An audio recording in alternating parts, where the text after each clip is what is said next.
Sem sombra de dúvidas, hoje uma das coisas que as pessoas mais querem é justamente aquele look cinemático. Todo mundo procura isso, é tanto que vários gurus vendem aí pra vocês cursos ensinando como chegar no look cinemático apenas, por exemplo, com pós-produção. Aqui no canal eu não vou trazer esse tipo de conteúdo pra ti. Normalmente quando eu trago conteúdo sobre color grading por referência, que inclusive é o que eu vou trazer hoje, eu explico sempre o aspecto geral que mistura direção de fotografia com color grading, direção de cena, direção de arte, roteiro, tudo isso eu explico nesses vídeos. Então, tô fazendo esse overview aqui rápido durante o início desse vídeo para você entender que se você chegou agora no meu canal, caiu de paraquedas desse vídeo, eu ensino sobre color grading. Porém, eu não te engano trazendo aí conteúdo mentiroso, falando que você vai ter um LUT específico que eu vou te passar que vai gerar o look cinemático. Quem te ensinar isso é um baita de um mentiroso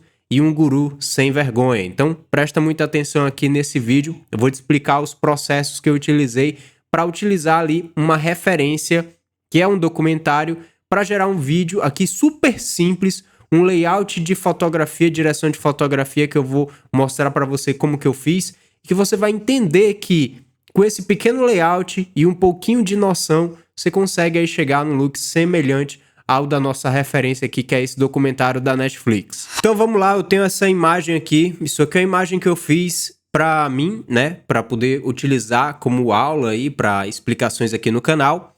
Eu tenho inclusive uma imagem que eu fiz do meu filho também, foi feito com uma Blackmagic, e aí óbvio você vai ficar naquilo, né, pô, mas foi com a Blackmagic e tal. Sim, você consegue fazer a mesma imagem, né, o mesmo layout de direção de fotografia com a sua câmera. Pode ser aí uma Canon, uma Sony, né, ou a Blackmagic se você possui também. Você só precisa aprender a utilizar o básico necessário que a gente aprende, mas eu sei que muitas pessoas não querem parar para estudar isso, que é luz. Foto é luz. Então, se a gente entende que foto é luz e foto se assemelha e também está relacionado a vídeo, obviamente que a base aqui da nossa direção de fotografia vai ser manipulação de iluminação. E, gente, não estou usando aqui uma luz cinemática, como todo mundo quer vender agora, né? Fazer review de equipamento e falar, ó, essa é a luz cinemática. Esse LED da marca X vai te dar o look cinemático. Galera, eu tô usando a luz do sol. Uma luz com a qualidade boa. É a luz que a gente não tem controle? É a luz que a gente não tem controle. Você precisa se programar para o horário melhor para se trabalhar. E aí, já como referência para você, eu vou passar por cima aqui da nossa referência. Isso aqui é um trailer do Surviving Black Hawk Down. Isso aqui é um trailer aí de um documentário na Netflix. Acho muito interessante porque eu gosto desse tipo de conteúdo. E eu vou utilizar ele então como a nossa referência para fazer o breakdown. Eu já fiz o color grade, obviamente, vocês já estão vendo aqui a imagem pronta, colocar em tela cheia para vocês. E eu vou fazer o breakdown. Como que eu consigo chegar nesse look aqui, né? Que todo mundo quer esse look, chegar em algo semelhante a isso, né? Quando eu falo todo mundo, óbvio que cada pessoa tem os seus gostos e tal, mas quer ter essa transição de iluminação, essa sombra aqui onde ainda consigo ver o elemento lateral, onde eu tenho aqui as informações bem preservadas, somente com um ponto de luz, utilizando a luz do sol lateralizada. Se vocês forem ver a nossa referência, eu já fiz algumas marcações, colocar em tela cheia, pode perceber que produções cinematográficas, digamos assim, a gente fala de uma produção de um documentário no estilo cinematográfico para Netflix, nós temos aqui sempre esse assunto com metade dele em sombra e metade sendo iluminado. Pode ser com a luz ambiente, pode ser com um LED que esteja sendo aqui posicionado para iluminar esse personagem, essa pessoa. E, gente, esse tipo de iluminação, muita gente vai falar, a iluminação Rembrandt. Beleza, não quero me atentar aos nomes, mas a gente procura ter tridimensionalidade no nosso personagem que está sendo filmado, né? Se a gente for passear aqui, ó, pelos próximos frames, nós temos aqui, por exemplo, uma luz que, cara, nesse momento ele virou o rosto para cá, tudo bem. Foi apenas uma movimentação do personagem. Para muitas pessoas, fica estranho, né? Acha, ó, muita sombra, né? Não tô gostando. Aí fica aquela pergunta, você quer caminhar para um look cinemático e não quer ter tanta sombra, você precisa estudar um pouco de iluminação, mas a direção de fotografia para filmes, ela consiste em trabalhar a sombra em relação à luz. E é um erro principal aí que a gente vê acontecendo, né? Fundamental, inclusive, que todo mundo quer ter ali a sua direção de fotografia, cinemática, mas em vez de iluminar, acaba clareando. E existe uma diferença muito grande nisso, né? Muitas pessoas estão acostumadas a assistir programas aí publicitários, né? Vídeos publicitários, onde é tudo muito claro, tudo muito lavado. E isso muitas vezes vai caminhar longe do cinema. O cinema ele não tem esse aspecto lavado. Um exemplo disso, por exemplo, é o filme Batman Dark Knight, onde temos ali o Coringa do Heath Ledger, né? O Coringa mais icônico, né? E mais marcante que a gente teve aí no cinema. E o filme é muito escuro. O filme é muito escuro. E eu vou olhar para aquele filme e falar que tá errado. Tá errado essa direção de fotografia porque tá escuro, tá escondendo o olho do personagem. Meu Deus, que blasfêmia esconder o olho do personagem, né? Mas, gente, isso aqui conta a narrativa, isso aqui ajuda a contar a história. Vou passar aqui pro próximo frame, por exemplo. Olha só, eu tenho aqui uma luz quente entrando nessa região da sombra, né? Só que ela não tira o aspecto de tridimensionalidade. É diferente de você vir com dois LED aqui, um do lado do outro, lavando o rosto do personagem ou da pessoa que está sendo filmada, e achar que isso é cinematográfico, né? Ou achar que tá uma luz maravilhosa, e você perde todos os detalhes, perde toda a tridimensionalidade que os nossos olhos estão acostumados a assistir quando a gente assiste um conteúdo cinemático, né? Ou um filme. Passando aqui pro próximo slide, olha só. Mesmo sendo um personagem de pele negra, nós temos aqui a iluminação vindo lateralizada e gerando, obviamente, o triângulo que todo mundo procura do Rembrandt, mas gerando aqui aquela sombra, né? A sombra que a gente procura para a tridimensionalidade, mesmo em uma pele negra. Ou seja, você precisa entender que essa luz é uma luz que vai valorizar muito. Por mais que as pessoas achem que não, é uma luz que valoriza a questão da tridimensionalidade. E no teu inconsciente, essa luz aqui, quando você analisa ela, se você ainda não entende essa iluminação, você acha que tá errado, tá faltando luz, mas não. Isso aqui é o que a tua mente, quando assiste um filme no cinema, não acha estranho. Só que quando você para analisar e vai fazer essa luz no dia a dia, você acaba achando estranho e acha que tá faltando alguma coisa. Como, por exemplo, essa referência, esse momento aqui da referência, inclusive, é esse momento que eu vou utilizar como base para trabalhar ali a nossa imagem que eu gravei. Então pensa bem, olha só, eu tenho apenas o olho dele aqui com uma definição que a gente chama de cat light, que é a luz no olho, né? E aí eu tenho justamente aqui a tridimensionalidade, a divisão aqui, a dualidade do rosto do personagem vindo aqui por essa luz, que pode ser uma luz de janela, mas quem sabe eles também estão utilizando LED, não acompanhei uma produção dessa, então não tenho como saber, a gente só tá aqui adivinhando, né, tentando adivinhar o que foi. Mas o resultado é muito simples de se entender. E pode perceber que a câmera sempre tá virada do lado da sombra, na maioria dos takes, ó. Voltando aqui, a câmera tá desse lado, imagina, né, como se a gente tivesse uma linha aqui transpassando e a câmera sempre fica ainda do lado da sombra. Para muitas pessoas vai ficar assim, não, tem que colocar do lado da luz a câmera, porque eu preciso enxergar o rosto dessa pessoa. Mas não é assim. Você vê que a direção de fotografia, ó, de produções de cinema ou alguma coisa nesse tipo, a câmera fica posicionada aqui do lado da sombra, né? Ou seja, apontando para esse lado onde tem a sombra no personagem. E aí vocês podem ver que, diferente daquelas produções de fotografia de estúdio, né? Fotografia de família, que todo mundo lava a imagem com luz, aqui não. Se você busca esse aspecto cinemático, você precisa entender esses princípios. Mesmo ó, com a luzinha de janela entrando aqui, nós temos tridimensionalidade no rosto da pessoa que está sendo filmada. Aqui, olha só, que imagem perfeita. Mostra muito bem, ó, aqui essa parte bem iluminada do rosto dele, vindo essa luz aqui dessa janela, e a sombra aqui. E teve um ponto importante no grupo que eu participo, onde falaram questão de luz de recorte. Isso aqui é uma luz de recorte, e a gente evita que essa luz de recorte venha avançar para marcar esse rosto. Pelo menos eu acho desinteressante uma luz de recorte que acaba lavando o rosto da pessoa.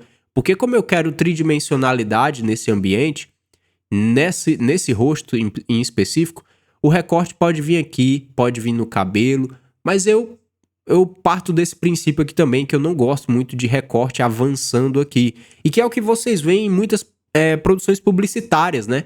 vem uma luz lateralizada e vem um recorte aqui lavando o rosto da pessoa ou rasgando aqui o rosto da pessoa numa luz dura. Eu acho que não é interessante, ao meu ver. E aqui, novamente, olha como a gente tem textura, a gente tem tridimensionalidade, eu consigo definir bem a testa dele, as rugas desse... inclusive, se eu não me engano, isso aqui é um ex-militar, né? Dessa série, desse documentário que ele tá dando, assim, a sua experiência, trazendo ali as informações sobre o documentário, e você vê, ó, como eles ajustam muito bem. E pensa bem, eu tenho aqui uma luz vindo bem aqui, bem suave aqui, nessa região da cabeça dele, mas aqui na bochecha e tal, aqui nesse lado do rosto que eu quero a sombra, ela não vem rasgando ali a imagem já, fazendo aquele negócio meio publicitário. Não, é uma pegada cinemática, como todo mundo quer uma imagem cinemática, né? Olha que imagem bonita. Várias janelas aqui fazendo essa iluminação. Obviamente, não sei se tem outro LED ajudando a fortalecer isso, mas olha como traz textura, tridimensionalidade para essa imagem, né?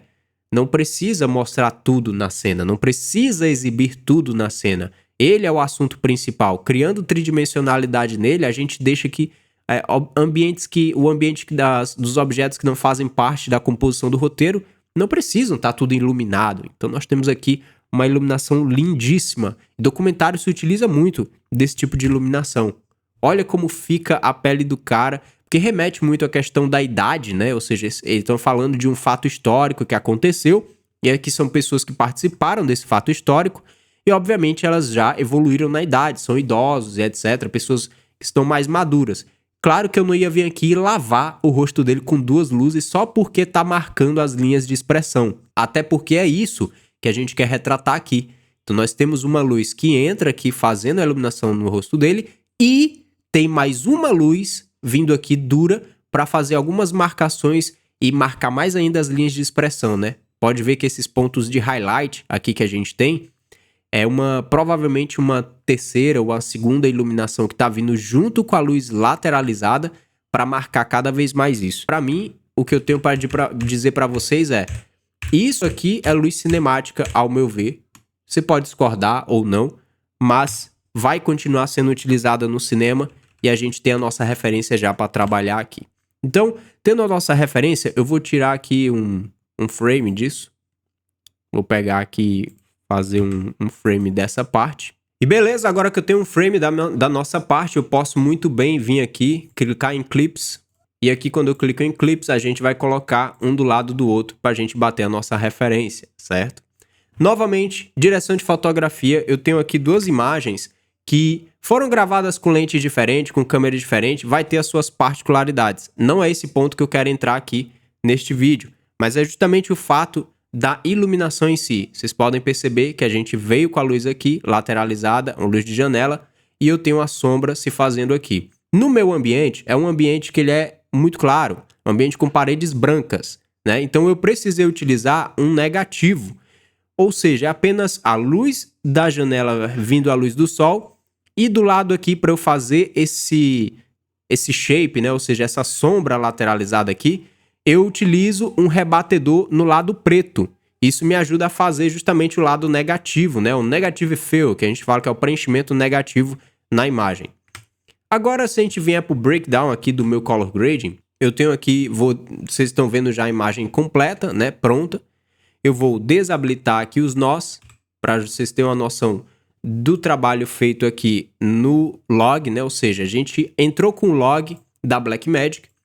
Eu vou entrar com os CSTs, são o Color Space Transform. Eu já trouxe várias aulas aqui sobre Color Space Transform. Por que utilizamos, por exemplo, o DaVinci Resolve, aqui no caso o DaVinci Wide Gamut, o DaVinci Intermediate para o Color Space e o Gamma.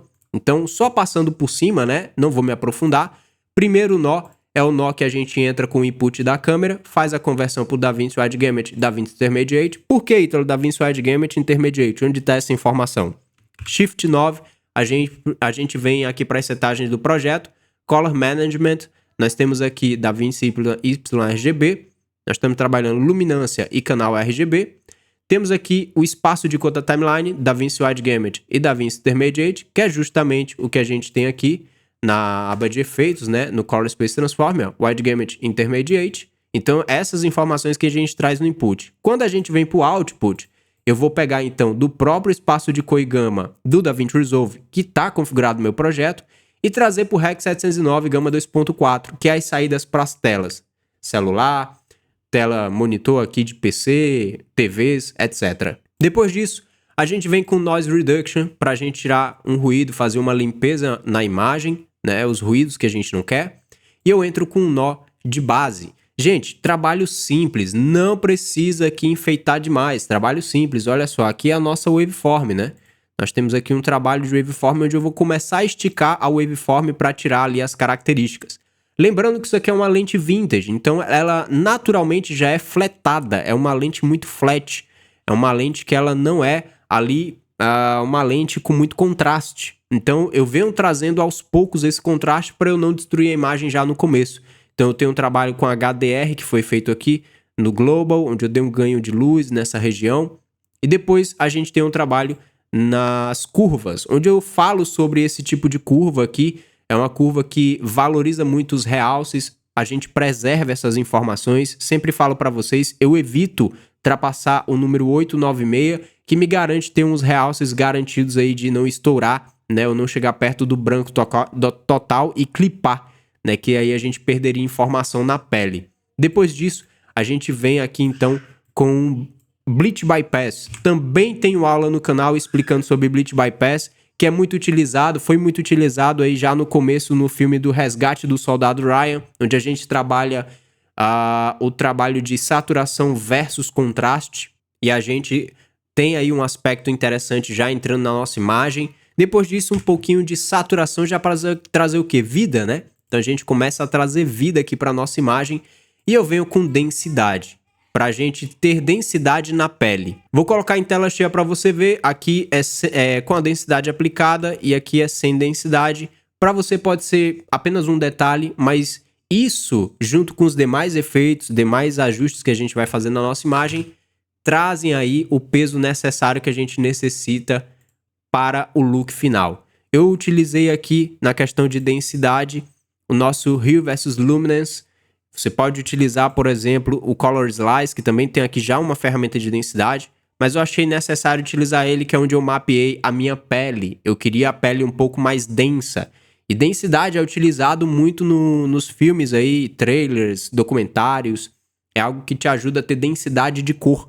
A gente retira muito da iluminação, que ela acaba distorcendo algumas cores que a gente tem disposição na pele, por exemplo, e a gente traz essa densidade. Eu tenho uma aula só sobre densidade, dá uma conferida na nossa série DaVinci Tips, que lá você vai achar ela rapidinho. Depois eu tenho aqui o Film Look Creator, ferramenta excelente, respeito muito quem utiliza o Dehancer. Se você gosta do Dehancer e para você tá funcionando, continue utilizando.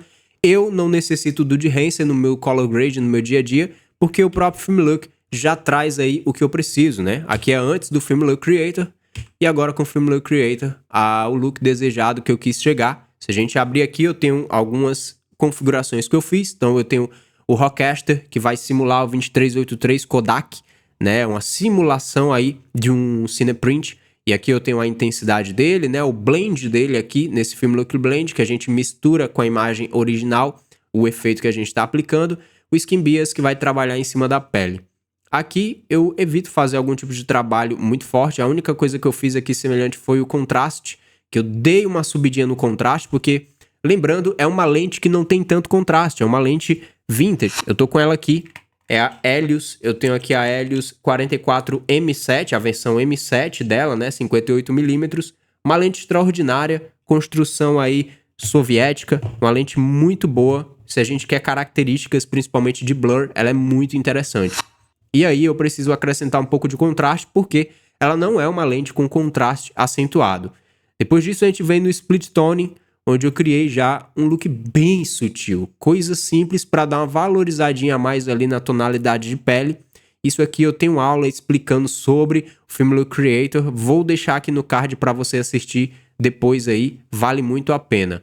Aqui então no Film Look Creator depois eu vim só com Bloom, né, pra gente dar um leve ressalto aí no realce, e simula muito os efeitos de filme antigo que utilizavam Bloom. E agora eu venho com o nó paralelo aqui. Esse nó paralelo vai nos ajudar a gerar alguns efeitos interessantes. Ítalo, eu não entendo nada de nó paralelo, nó em layer. Serial Node. Cara, não entendo nada disso. Eu tenho uma aula completa só sobre nós. Como que cada nó funciona, qual que é a diferença, por exemplo, cada sequência de nós. Será que influencia se eu pegar esse nó e inverter a sequência? Ou será que não? O que que acontece se a gente utilizar um nó em layer e dentro do mesmo trabalho utilizar nó paralelo e o nó serial? O que que isso faz no resultado final? Eu tenho uma aula completa, vou deixar aqui no card para você conferir. Assiste depois dessa aula, termina aqui de assistir esse breakdown. Vai lá dar uma conferida se você ainda tem dúvidas sobre a função de cada nó e o que que ele faz, né, ou gera de impacto no nosso color grading. Continuando então, eu apliquei aqui uma vinheta, né, uma vinheta aqui que vai já trazer um pouquinho mais de escuridão, né? A gente precisa chegar na nossa referência. Se a gente olhar a nossa referência aqui, ela é uma referência bem escura. Ele não está utilizando paredes brancas, pode ser que seja parede de madeira, e madeira retém bastante luz. Já no meu caso, não. A gente está falando aqui de uma parede branca, né? E essa parede branca acaba atrapalhando muito, porque espalha muita iluminação, e a gente vem ajustando isso. Depois, eu venho com um grão para trazer um pouquinho de textura. E esse nó aqui é um nó que me ajuda a trazer um pouquinho de claridade que eu fui perdendo durante o color, né? Um pouquinho de claridade aqui nessa região é justamente aqui um degradê que a gente utiliza aqui na ferramenta Window, né? E na ferramenta Window você vem com degradê, você pode trabalhar a iluminação. Eu trabalhei o HDR aqui no Global, baixando um pouco, subindo um pouco essa luz, né? Vocês podem ver antes e depois. A gente tem aí então esse ajuste fino. Eu poderia deixar assim? Poderia também, não tem nenhum problema. Mas acabei trazendo um pouquinho só de iluminação para a gente ter aí, como se fosse um rebatedor de luz, tá? Feito isso, a gente vai aqui para uma ferramenta excelente que eu utilizo muito aqui no processo de Color Grade, que é um DCTL, ou seja, um arquivo que um engenheiro de imagem desenvolve para a gente rodar no DaVinci Resolve de alguma ferramenta que não exista no DaVinci Resolve ou que não seja tão boa. Então esses engenheiros desenvolvem para a gente trabalhar em cima de algo específico na nossa imagem. Nesse caso aqui eu vou habilitar para vocês terem uma noção. A gente fez um trabalho na pele, olha que interessante aqui, ó. Colocar em tela cheia, aqui é antes, sem uso do DCTL. E detalhe, DCTL não é específico isso que eu estou fazendo, tem vários DCTL com vários tipos de ferramentas desenvolvidas. Essa eu trabalho tonalidade de saturação subtrativa. E aqui eu tenho o antes e o depois, ou seja, eu consegui trazer ali uma tonalidade para essa pele. Afeta a imagem no geral, é porque a pele aqui compreende bastante porcentagem da minha imagem. Se a gente vier aqui no DCTL, nós temos a Master, onde ele vai trabalhar essa saturação subtrativa. E nós temos o ciano, magenta e yellow, que são os 3 canais onde a gente tem à disposição para trabalhar. Eu tenho aqui o magenta e o yellow, que eu acabei subindo um pouco os dois, mas eu subi mais o yellow, porque eu não queria a minha pele muito magenta, muito rosada, né? E aí a gente está trazendo essa característica aqui um pouquinho mais quente. E você tem o Global Blend aqui, que tem todas as ferramentas do DaVinci Resolve praticamente, o Global Blend, onde ele vai fazer o quê? Se eu descer aqui para metade, ó, ele pega, olha bem o ajuste que está acontecendo. Eu pego e misturo, porque Blend é uma mistura, eu misturo esse ajuste que eu acabei de fazer com a imagem tratada até o momento aqui antes desse nó de subtrativo. Então, se eu deixar em 100%, ele vai aplicar 100% desse ajuste na minha imagem. Se eu botar aqui, por exemplo, 0.5, é metade do ajuste, metade da minha imagem original se mesclando. Então, é bem interessante você trabalhar com isso aqui também. Eu vou deixar em 100%.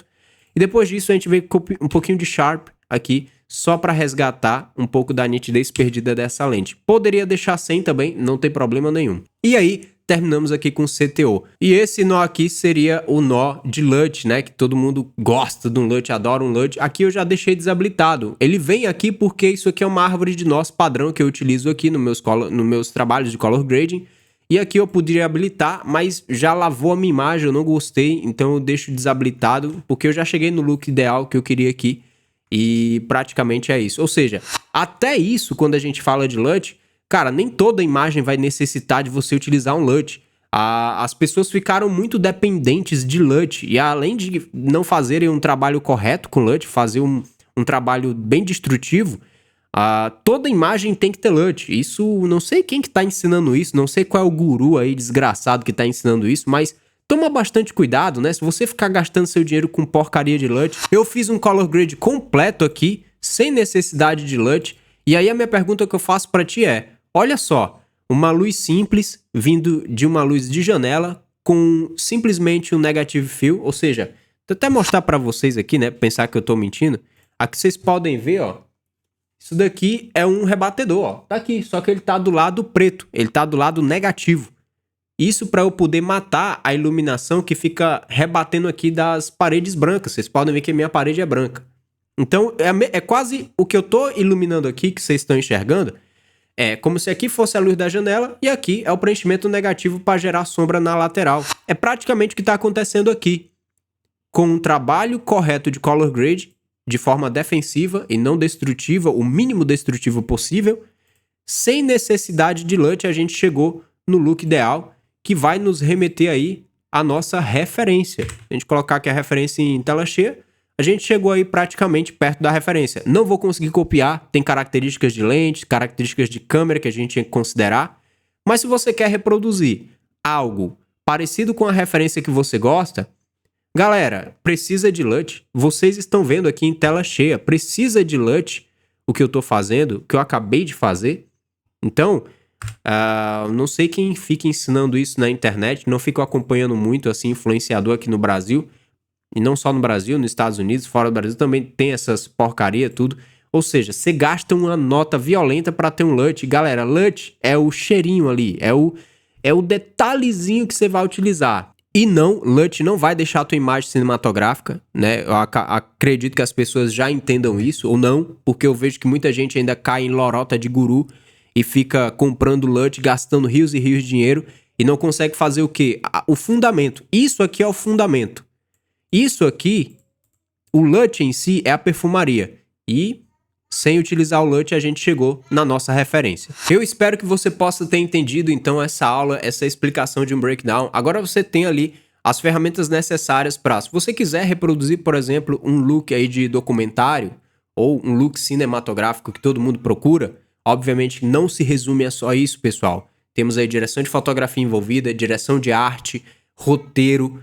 Nós temos aí câmeras que vão ser utilizadas, pós-produção no final. Um filme é composto, quando a gente fala de direção de fotografia cinematográfica, e um filme cinematográfico são várias nuances. Agora, se um filme fosse ser qualificado para ser cinematográfico por conta de um LUT, que é o que eu vejo muita gente vendendo aí na internet, essa ilusão, para que existiria aí os jurados para julgar aí vários filmes que têm equipes longas aí de produção? É só você pegar os créditos finais de um filme, você vai ver o quanto de gente é envolvida.